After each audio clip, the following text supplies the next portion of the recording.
Merci beaucoup Éric-Antoine de nous recevoir aujourd'hui. De rien Isabelle, c'est un plaisir. On me dit que vous êtes un amoureux des animaux. Je perçois chez les animaux leur capacité sentiente. Donc du moment qu'on perçoit chez un être vivant ses capacités à être empathique, à avoir une propre vie psychique, à avoir une propre réalité, on ne peut pas ne pas respecter. Alors entre amoureux, je suis amoureux de certains êtres humains, pas tous, je suis amoureux de certains animaux, pas tous. Mais disons que je perçois chez eux un droit à ne pas souffrir et à ne pas vivre ce que les humains leur font vivre. Voilà. Vous avez pris conscience, je crois, depuis quelque temps, de certaines choses. Est-ce que vous pouvez m'en parler ? Oui, alors la cause animale, en tout cas mon choix par exemple du végétalisme, il est arrivé de manière progressive. J'ai d'abord été végétarien avant d'être végétalien. Et il est arrivé avant tout sur une conscience écologique. En découvrant des chiffres, en découvrant des réalités, bon, avec évidemment l'appel au secours de cette planète, de cet organisme vivant qu'est notre planète, et qui est en train de perdre sa diversité aussi bien dans le monde animal que dans le monde végétal, etc. Donc, et je me suis rendu compte que, par exemple, l'exploitation industrielle de la viande de vache, la viande de cochon, est plus polluante pour la planète que l'ensemble des transports, des voitures, des avions et de la marine additionnée. Donc ça a été avant tout une conscience écologique. Et puis cette conscience, c'est aussi une conscience de santé et c'est aussi une conscience animaliste. Ces trois questions, en fait, se rejoignent. Donc c'est vraiment, je trouve, pas un effort trop important par rapport à un impact absolument énorme. J'ai mangé de la viande pendant des années, sans conscience et sans connaissance de ces sujets, avec plaisir, en déshumanisant, et le mot déshumaniser avec les animaux est toujours étrange, mais en utilisant des vocables qui sont des vocables qui te permettent justement de continuer. C'est pas un animal, c'est pas une vache, c'est de la viande, c'est de la viande rouge, c'est tous ces glissements lexicaux qui font que on enlève la conscience aux êtres humains de ce qu'ils sont en train d'accomplir. Et donc, si tu veux, c'est comme ça que c'est arrivé. Puis moi, j'ai travaillé avec des animaux, beaucoup, dans mon métier. Voilà, je suis magicien, j'ai travaillé avec des bêtes qui n'auraient pas dû être à mes côtés sur scène. La première conscience, par exemple, pour moi, c'était on ne peut pas manger des bébés animaux. C'est pas possible. Tu ne peux pas dire que tu fais naître un agneau porcelet, un veau, pour le buter quelques mois après, pour le retirer à l'être sentient, encore une fois, dès sa naissance, pour que la vache pleure pendant 3 jours, pour que le veau soit dans des conditions catastrophiques, et le buter pour pas qu'il bouge, pour que sa viande soit tendre, et dire voilà, mon plaisir gustatif est aux dépens de cette souffrance-là. Il y a un moment, tout d'un coup, quand ce genre de choses te frappent, tu peux pas en fait, c'est juste pas possible. Et c'est un truc que je dis souvent sur la vérité, c'est-à-dire que la vérité, il y a 3 manières de la vivre. Tu veux pas la voir. Tant que tu la vois pas, tu agis comme tu agissais avant. Ok. Tu es en non-connaissance. Donc déjà, il y a déjà un petit problème. Après, tu la vois. Et là, il y a 2 solutions. Tu négocies ou tu la caches. Et donc, il y a un temps, tu la fous sous le tapis, ça n'existe pas, c'est pas grave, les autres le font aussi, il y a d'autres causes plus importantes, c'est important, mon régime, je vais perdre ma santé si je le fais pas, je vais perdre, enfin, plein de causes. Et puis après, tu négocies. Bon, ok, donc je vais manger moins de viande. Et puis c'est ce que j'ai fait, j'ai mangé moins de viande. J'ai dit, bon, pas les bébés, ok, bon, pas le foie gras, ok. Et puis au bout d'un moment, tu dis, mais si je fais ça, pourquoi pas le reste ? Si je fais ça. Et donc petit à petit, les choses se grandissent en toi. C'est compliqué d'assumer ce choix. Et même, c'est compliqué parfois, au début, c'est compliqué même la tentation, si tu veux. Le lait de vache, pour moi, qui est un vrai sujet de souffrance animale, qui est une industrie qui fait souffrir et les humains qui sont dans cette industrie, et les animaux qui en font partie, est un sujet pour tout, parce que la glace, c'est mon Dieu, en fait, vivant. Sans ça, je ne peux pas vivre. Donc tout d'un coup, il y a aussi de la tentation de goût, etc. Et donc petit à petit, tu découvres que tu peux continuer à vivre de manière absolument merveilleuse et tout aussi jouissive, en découvrant des goûts, des nouveaux goûts, des nouvelles manières de faire. Il n'y a aucun problème pour retrouver, si on veut, les mêmes sensations, mais vraiment les mêmes, et puis en plus pour découvrir d'autres goûts, d'autres sonorités, d'autres couleurs. Donc non, il y a... Et les desserts, pareil, il n'y a pas de souci. D'ailleurs, ça se voit. Hein. Tu l'as compris, pour moi, le végétalisme, c'est vraiment une porte d'entrée importante. C'est marrant parce qu'à chaque fois que je dis que je suis végétalien, il dit « mais il n'y a pas des causes plus importantes ». Moi, je suis investi dans Magie à l'hôpital depuis... je fais la visite des hôpitaux et des enfants malades depuis plus de 20 ans. Si tu veux, il n'y a pas de bonne cause ou de mauvaise cause. Il y a des causes. Pourquoi est-ce qu'on ne défendrait pas les animaux? Parce qu'il y a des humains qui souffrent. Pourquoi on ne défendrait pas les humains? Parce qu'il y a des animaux qui souffrent. L'un ne va pas sans l'autre. Je pense que les animalistes sont des humanistes. Et en plus, ce par quoi je commençais, la cause animale a des impacts sur l'humanité de manière absolument gigantesque. Et en plus de ça, la cause animale a des impacts sur la planète elle-même. Donc c'est sans aucun doute une cause essentielle, mais sans aucun doute. Et donc l'argument de dire parce qu'il y a Georges qui souffre, on ne peut pas s'occuper de Bernard, ben non, on peut s'occuper des deux à la hauteur de ce qu'on peut faire nous aujourd'hui. Vous avez des animaux, je crois, des chiens. Des chiens, des colombes, des lapins. Donc ça fait des années, ça fait 2 spectacles maintenant, ça fait 6 ans que je ne travaille plus avec les colombes. Il y a un mouvement en magie qui est la friendly magic, c'est-à-dire que jamais on fait du mal aux animaux pour faire un tour. Parce que malheureusement, ça existe. Et ça va vous révolter comme ça m'a révolté, mais par exemple, pour que des colombes sortent très vite et apparaissent très vite, qu'est-ce que font beaucoup de magiciens? Ils cousent dans leur peau des fils pour pouvoir les attraper comme des laisses et pour pouvoir les faire sortir à toute vitesse de l'endroit où elles étaient cachées auparavant. Et je dis, mais c'est pas possible. Alors la solution en dessous, c'est le harnais. C'est-à-dire qu'il y a des harnais pour colombes qui existent pour ça. Et moi, j'ai dit, mais il est hors de question. Même si la magie est plus forte, j'ai dit, il est hors de question. On avait créé des poches dans lesquelles sont les colombes qui étaient, alors je vous dévoile vraiment des secrets de magie. Oui, j'adore. Mais des poches qui étaient dans les endroits qui faisaient qu'on ne tirait jamais sur la colombe. Il y avait jamais, enfin moi, il n'y avait aucune pression sur les colombes. Je tirais sur la poche. Et puis après, au bout d'un moment, j'ai dit, mais oui, ok, mais enfin, la colombe, elle est quand même, elle passe du noir à la lumière, elle passe de sa grande volière à la petite cage, en transport. On est obligé de les emmener dans les trains, les avions, etc. Alors oui, ça fait un effet bœuf sur les gens. Et puis il y a ce « oh » de tendresse animalière, mais ce « oh » de tendresse qu'on a en spectacle, il sous-entend une souffrance derrière. Donc en fait, c'est une escroquerie absolue. Donc voilà, donc c'est plus possible. J'ai créé une prison pour elle et je me suis créé une prison aussi maintenant d'être mentale et d'être responsable de la vie de ces animaux et de ne pas savoir quoi en faire. Vous êtes une personne publique, une personne très connue, bien sûr, et donc très aimée aussi. Et eh bien, on vous regarde un petit peu à la loupe. Y a-t-il des choses passées que vous feriez autrement aujourd'hui? Oh ben oui, évidemment. Ouais, évidemment. C'est marrant parce que sur les tombes, il y a un truc que je déteste, c'est la phrase « regret éternel ». Le regret, c'est ce que t'as pas pu faire. Et et après t'es mort, c'est trop tard.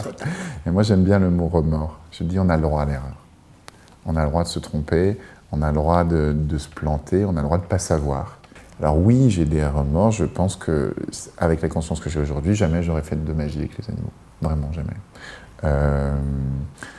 Je pense que j'ai des remords aussi, mais même sur des choses...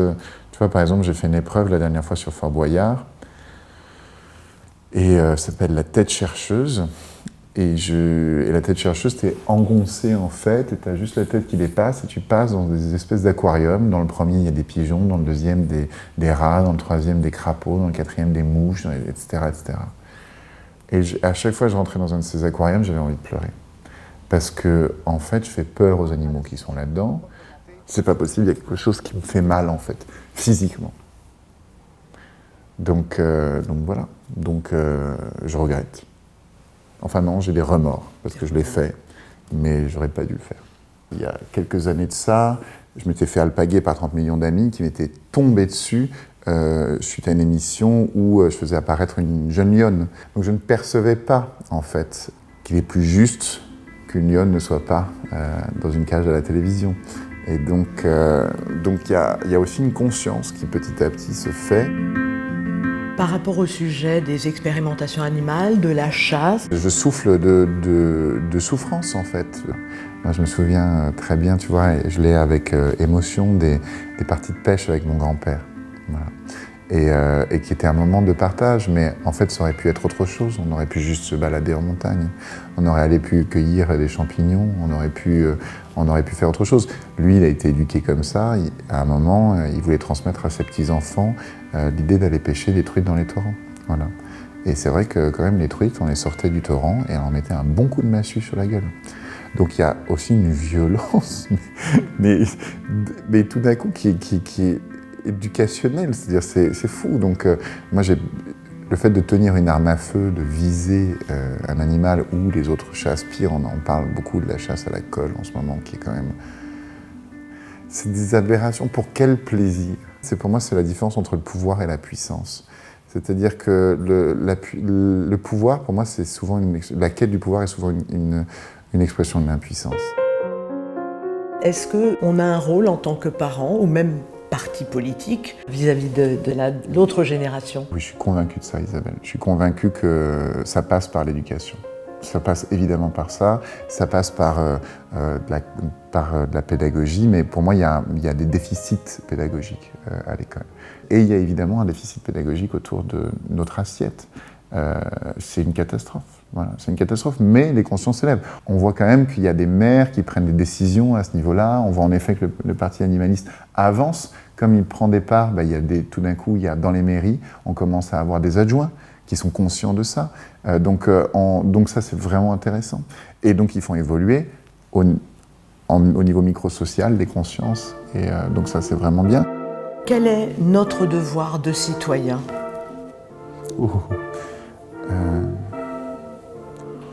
Notre devoir, il est celui de la curiosité. C'est vraiment, sans aucun doute, la qualité la plus importante, je crois, chez les humains. C'est-à-dire, en plus j'adore ce mot parce qu'il vient de cura, qui veut dire soigner en latin. Donc c'est quand même beau, l'homme qui est curieux, l'homme avec un grand H exactement, est celui qui soigne le monde et ses frères et sœurs. Donc ça passe par l'éducation et ça passe par la conscience de dire « Ok, la chasse, c'est quoi ? Ok, bon, alors c'est une tradition, mon grand-père m'a montré que c'est ok, mais maintenant, qu'est-ce qu'il y a derrière ? D'où viennent les animaux ? Comment ont-ils été élevés ? Qu'est-ce qui s'est passé ? Où va l'argent ? La curiosité. Ce qu'on a dans notre assiette, c'est quoi ? C'est qui ?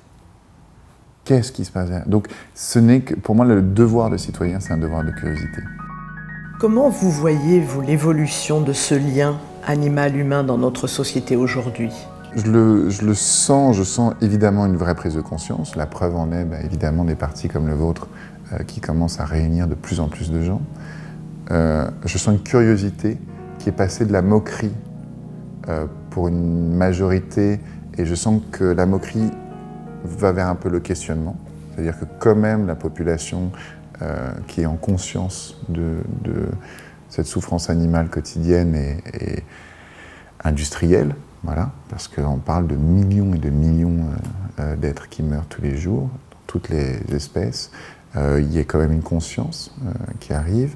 Des associations comme 30 millions d'amis ou des associations plus investigatrices comme L214 ou plus engagées dans un combat physique comme Sea Shepherd ou autre, on en entend de plus en plus parler d'année en année. Elles magnétisent de plus en plus de force. Donc il y a quelque chose, il me semble, il y a un mouvement qui va vraiment vers ce vers quoi ça doit aller. Maintenant, comme tous les mouvements qui naissent face à la souffrance, sont des mouvements qui, eux aussi, peuvent générer de la souffrance, et c'est normal. C'est-à-dire, à un moment, quand on a dû abolir l'esclavagisme, il faut bien qu'à un moment, il y ait de la violence, quoi. Quand on a fait la révolution, il faut bien à un moment qu'il y ait de la violence. Parce que malheureusement, la violence entraîne la violence.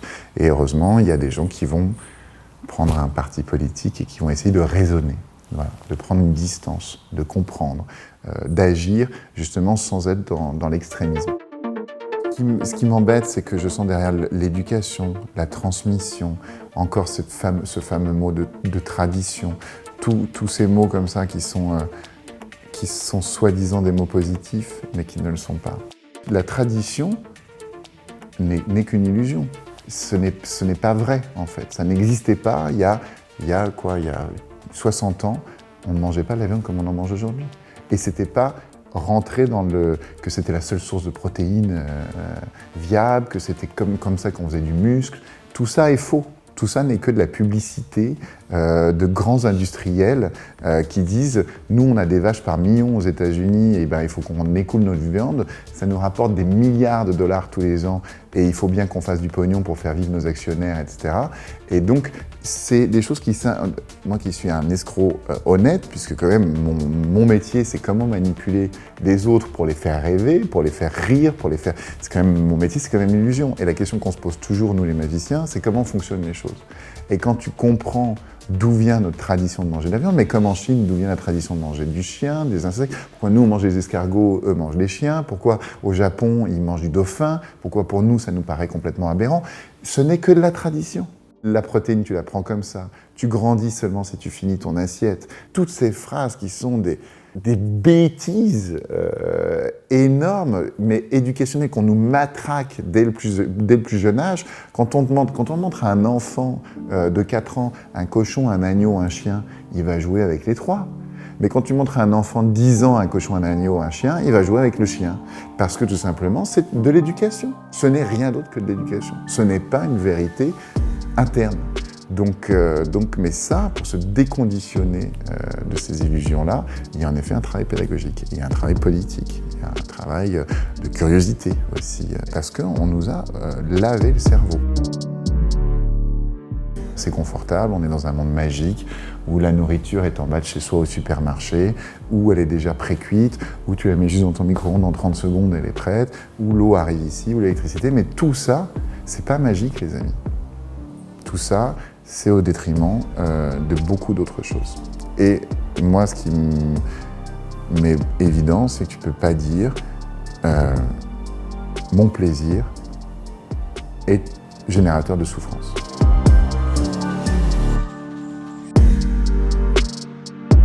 Et le fameux « on a toujours fait comme ça ». On a toujours fait comme ça, et l'évolution, c'est quand même une des richesses de l'être humain. C'est quand même notre intelligence et notre sens de l'adaptation et notre adaptation au milieu. Donc là, on n'a plus besoin, en termes d'apport alimentaire des animaux, on n'en a plus besoin. On peut vivre merveilleusement sans. On sait que c'est un lieu de souffrance pour l'humain et pour l'animal. On peut s'en passer. Donc, il y a un moment, il y a enfin, l'humain est quand même extraordinairement intelligent et peut quand même, j'espère, passer au-dessus de ces phrases. On a toujours fait comme ça. Il y a une jolie citation de Gandhi. On reconnaît la valeur d'une société à la façon dont elle traite les animaux. On reconnaît la valeur d'un humain à la manière dont il traite les plus faibles. Voilà, c'est ce que je dirais. Et donc, les animaux sont plus faibles par beaucoup d'aspects. Une dernière question qui est plus politique. Pensez-vous qu'il soit pertinent pour notre société de faire entrer en politique la question animale ? Il est essentiel de faire entrer en politique la question animale. Essentiel. Tout aussi essentiel que la question écologique. Ne nous jugeons pas trop les uns les autres, jaugeons-nous. C'est-à-dire, moi qui suis un juge à la télévision, je pars toujours du principe qu'il n'y a pas de bon ou de mauvais. Il y a un moment où les gens sont prêts ou pas prêts. Et un artiste peut être prêt ou pas prêt, et c'est un parcours, c'est un moment. Donc jaugeons-nous en tant qu'être humain aujourd'hui par rapport à nous ne sommes pas prêts à prendre soin de notre planète comme il faudrait qu'on en prenne soin. Nous ne sommes pas prêts, mais il y a des jolis efforts. Et il y a des choses qui vont quand même dans le bon sens. Et donc si on sort déjà du jugement, on enlève une violence. On enlève une violence entre nous. Et on enlève une tension aussi chez les gens qui sont dans les illusions de nos traditions. Merci beaucoup pour cette interview. Avec plaisir, Isabelle.